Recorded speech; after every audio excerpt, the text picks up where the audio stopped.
Hi everyone, thanks for joining this video, and I'm so happy to share that I would like to share something very important today which I have read last week. And I'm so sorry that I couldn't upload a video last week because I was on a vacation and I was at my sister's house at Heilbronn and I had a great time. So I couldn't really make some time in order to make a video, but I'm so happy that I would like to reflect on something that I read last week. So the video goes in the same way. I would like to give a quotation, and then I would like to share a short story or a motivation in order to make the quotation more meaningful, and then a take-home message for all of you. The quotation goes in this way. It's not exactly the same, but I am just reflecting to whatever I have read, and I'm trying to interpret that in a different way. So in order to achieve what 1% of the major successful people do, you need to do what 99% of the people don't. So I need to elaborate this. So in order for you to become the most successful people in this world, and there are maybe like only 1% of the people who become really great and successful, whereas all the other 99% are just living a mediocre life, or some of them are living a very low life. So what is the difference between this 99% of the people and the 1% of the people? Do the 1% of the people have more time? Do they have more resources? It's no. The answer is no. They are exactly as same human beings as all of us. They have the same potential. But what do they do extra in order to get highly successful? So I would like to share a short story, and then I would like to elaborate this more from that short story.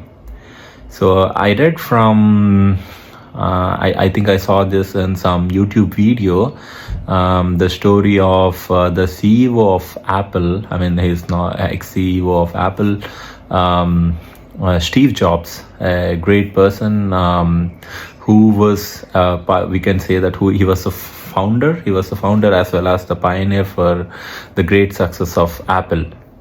So he started Apple along with his one more colleague from a very small car garage, and then at that time he started working on the Apple chip, and then he the first computer that was launched, if I am not wrong, was Macintyre, which was of a great success from Apple, and it became a very big thing, and Apple was very successful. And then they have increased the number of employees in Apple, and then they had a board of directors in Apple, and Steve Jobs was the CEO. But unfortunately, there was a situation where the board of directors were against Steve Jobs, and Steve Jobs has to resign from the company. Guess what? Did it ever happen that a founder has to resign from his own company? I mean, it was so fast. It was so interesting for me to think, what would I do in this situation if I had to really resign my own founded company? You know, I mean, like, I would really go crazy, and I would